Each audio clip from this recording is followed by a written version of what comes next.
Patrick, what do you feel about the Golden State Warriors? Golden State Warriors, they I have so many questions about them. We already talked about it, but at the end of the day for me, they fit the profile of a team that is a contending team. They've had a lot of playoff success. They won the championship 2 years ago. They've still pretty much got all of their pieces who aside from Klay Thompson hasn't really shown much regression. Um Chris Paul answers so many questions for their turnover problems, which I think is a real thing.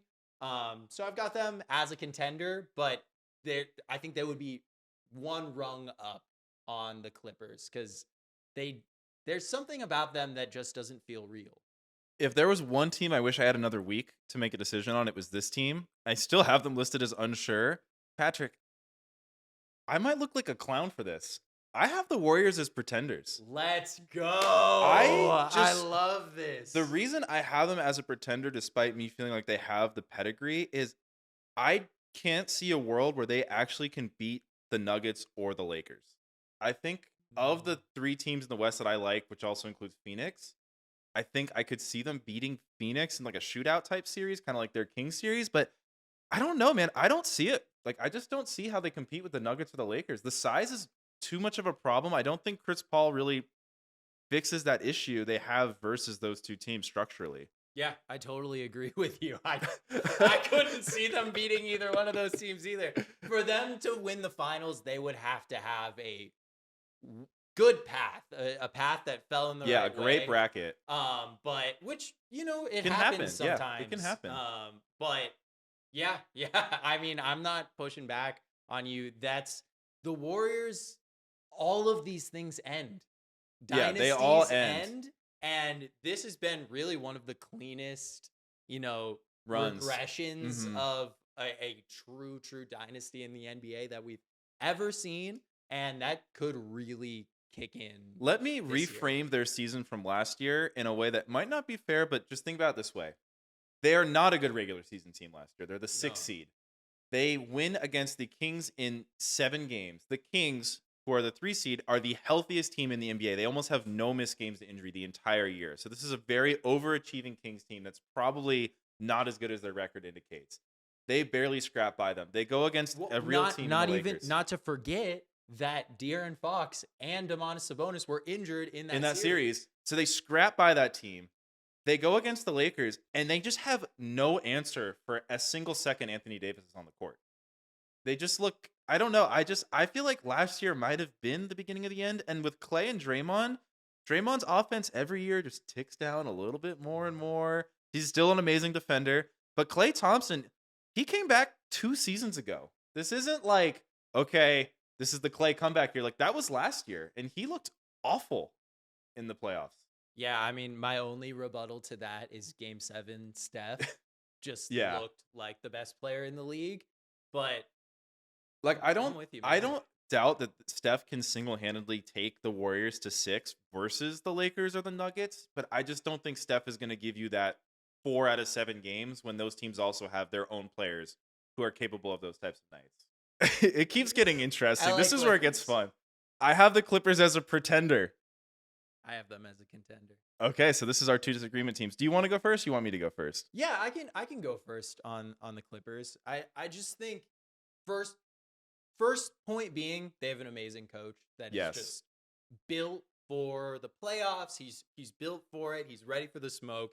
He raises just like Spoelstra does. I think he really raises the personnel of the Clippers and just makes it work in a really real way.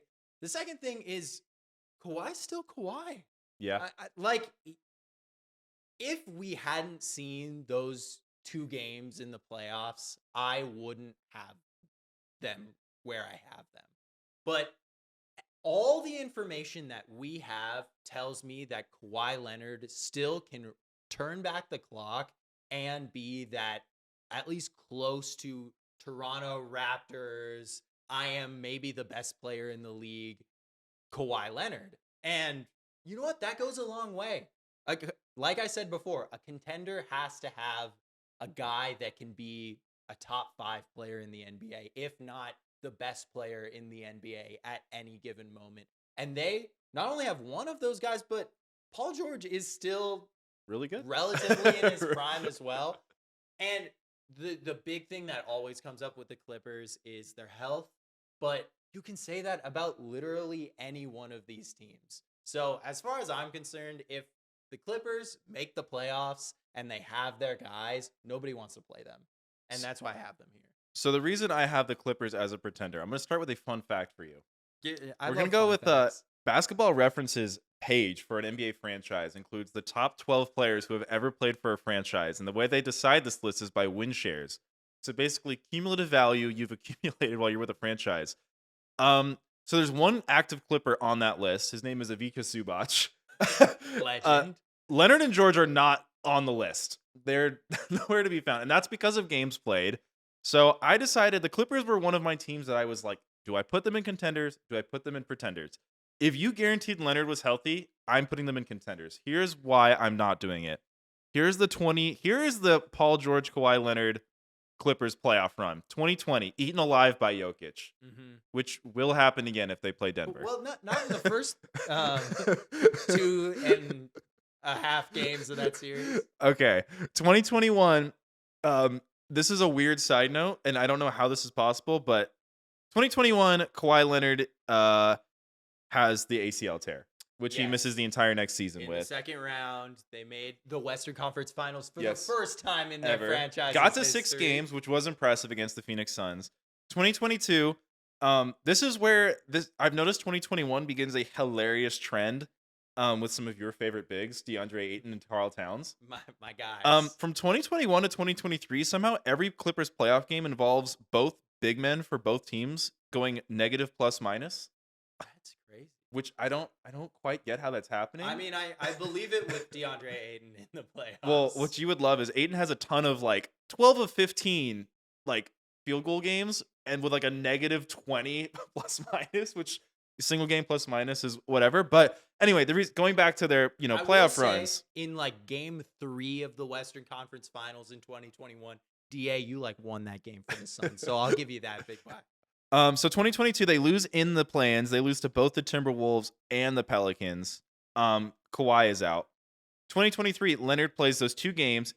He's incredible, and he's out. So for the last 3 postseasons, Kawhi Leonard has been out of the picture. I guess, Patrick, the reason they're pretenders to me is I just feel like this is going to be 4 years of it. I don't want to put it out there. I want to see Kawhi play, but I have to see it. Completely have the right to say that because that's all they've ever shown us. And I'm going to actually get more into the Clippers and this particular run later in the pod. But yeah, it's not I wouldn't put down money on it. But if I'm saying who are the real contenders in the NBA right now, I just feel like I have to put down their name. So and they've got Russell Westbrook. They do have Westbrook. We didn't talk about him, but I feel like ultimately he's not. I feel like to me this really is a Kawhi thing and a size thing more than a Westbrook thing. Let's talk about the next team, my other team. Love being a 2-fan team, the Miami Heat. Okay, where did you have the Heat?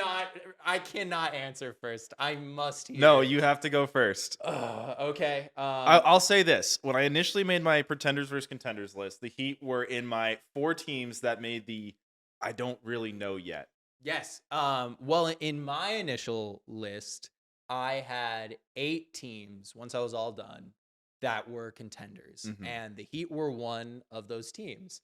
And I told you this morning that I had 8 contenders, and then when I got here, I said I changed one, and that was the one I changed. Oh no! So you have the Heat as pretenders. I have the Heat as pretenders. I get it. They made the finals last year, which that is the profile of a team that can win the championship, a team that's been in the championship already. That's just how the NBA works. But their road to the finals was not a reliable road to the finals. One half of basketball goes differently against the Chicago Bulls. They don't even make the playoffs. They don't even make the playoffs.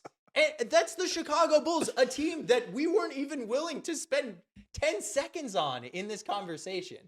This team is markedly worse than last year's team. I don't think that's arguable.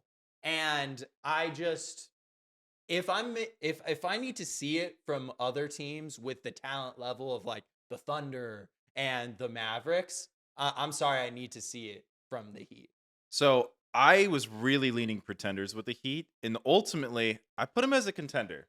Okay. So one big thing with the Heat was a lot of us were thinking like they need to replace Gabe Vincent, they need to replace Struess, and they can't just keep going on this revolving door of hoping they have in-house talent. They did add Josh Richardson, who is pretty much Max Struess with more athleticism, effectively. The idea. Yeah, the idea. of I mean, it. Richardson was a 20-point per game guy with the Heat. He's not going to go back to being that. I think Haywood Highsmith is ready to play a little bit more minutes. He looks okay in the preseason. He still looks kind of tentative, a little hesitant on offense, a little bit like, do I have permission to shoot?